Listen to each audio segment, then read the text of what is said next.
হচ্ছে যে আপনারা জানেন যে গণভোট বাস্তবায়ন নাগরিক কমিটি নামে একটি প্ল্যাটফর্ম, সিভিল সোসাইটি প্ল্যাটফর্ম সম্প্রতিকালে গঠিত হয়েছে। অলরেডি আমরা বেশ কিছু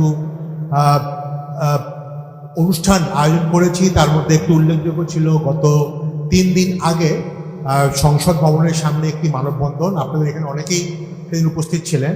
তো আমি আসলে প্রথমত ধন্যবাদ জানাচ্ছি আয়োজকদের এরকম একটি গুরুত্বপূর্ণ ব্যাপারে আলোচনা করার জন্য। এবং এখানে দেখা যাচ্ছে যে এই ব্যাপারটা এত বেশি গুরুত্বপূর্ণ এবং এত বেশি আমাদের সবার হৃদয়ের কাছের একটা ব্যাপার যে আপনারা কিন্তু এখানে মানে কয়েকশো মিডিয়া কিন্তু অলরেডি উপস্থিত হয়েছে।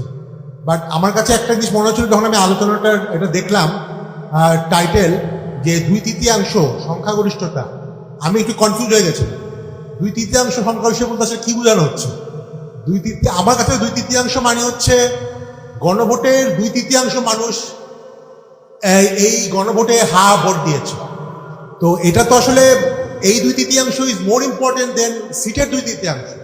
কারণ আমরা কিন্তু বাংলাদেশের এফটিপিটি সিস্টেম অনুযায়ী কিন্তু সিট মানে প্রপোর্শনাল রিপ্রেজেন্টেশন, যেটা নিয়ে আসলে প্রচুর শিশির ভাইরা বা এরা অনেকে কথা বলেছেন। আমরাও নাগরিক সমাজের পক্ষ থেকে গত 1-1.5 বছর কিন্তু যখন কনসেনসাস কমিশন, ঐক্যমত্য কমিশন আলোচনা করছিল, তখন কিন্তু একটা দাবি ছিল যে লোয়ার হাউসে প্রপোর্শনাল রিপ্রেজেন্টেশন, ভোটের প্রপোর্শনাল রিপ্রেজেন্টেশন হিসাবে আসলে হওয়া উচিত।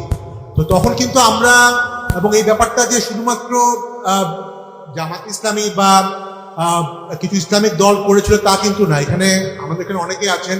এই ভোটের প্রপোর্শনাল রিপ্রেজেন্টেশনের দাবিটা কিন্তু বাংলাদেশে অনেক পুরনো একটা দাবি। তুষার বলতে পারবেন বাংলাদেশের লেফট পার্টিগুলো কিন্তু বহুত আগে থেকেই প্রপোর্শনাল রিপ্রেজেন্টেশনের দাবি করে আসছিল। এবং আমরা কিন্তু অনেকেই এই ব্যাপারটাকে মনে করি যে আমাদের দেশে একটা বড় সমস্যা হচ্ছে যে এফটিপিটির সিস্টেম অনুযায়ী যে সিট অনুযায়ী সেই সিট অনুযায়ী আসলে সংসদে এটা হয়, মেজরিটি হয়।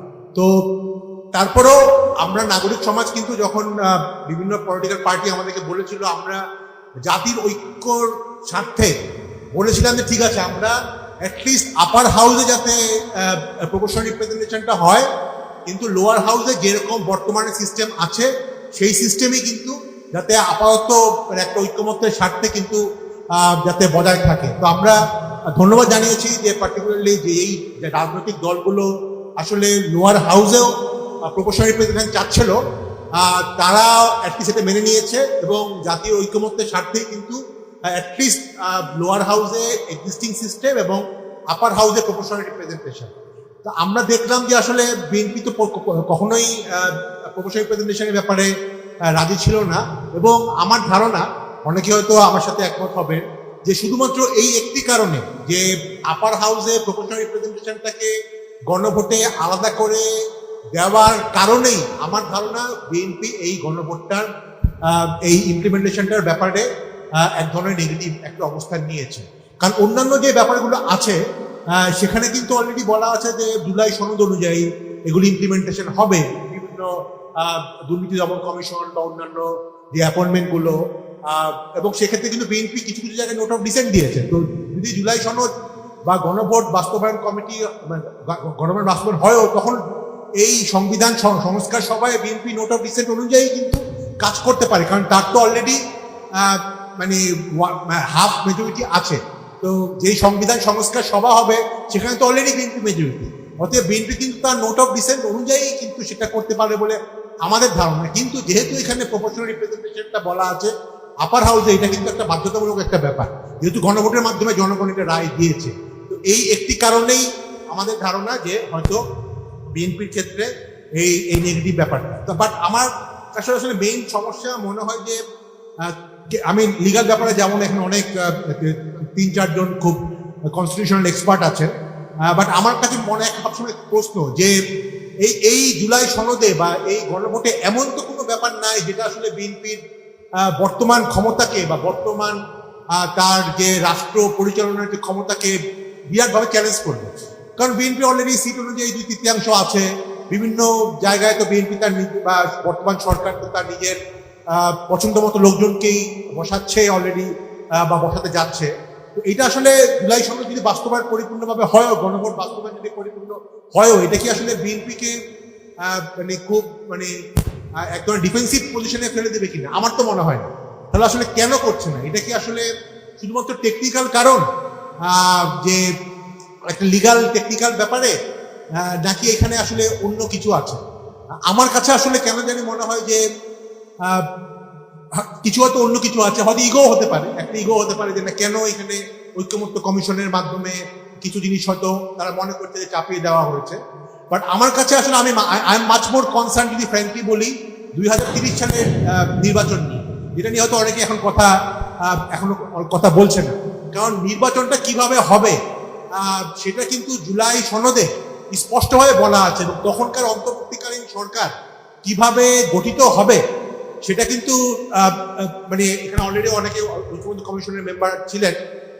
একটা কিন্তু জুলাই সনদে স্পেসিফিক্যালি বলা আছে যে দুই সরকার দল এবং বিরোধী দলের ঐক্যমত্যের ভিত্তিতেই তত্ত্বাবধায়ক সরকার নির্বাচন করা হবে।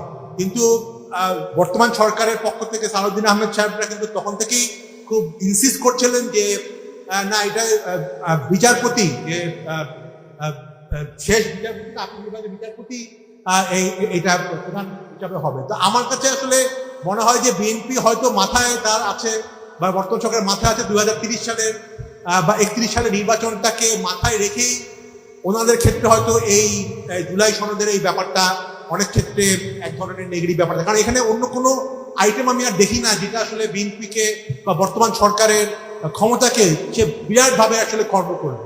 কারণ জুলাই সনদের মধ্যে আসলে বড় ধরনের বৈপ্লবিক কিছু কিন্তু ফ্র্যাঙ্কলি নাই। আমরা এক্সপেক্ট করেছিলাম আরো অনেক কিছু, অনেক স্ট্রাকচারাল চেঞ্জ হবে, বাট যেহেতু এক ধরনের ঐক্যমত্যের স্বার্থে কিন্তু অনেক পক্ষই ছাড় দিয়েছে।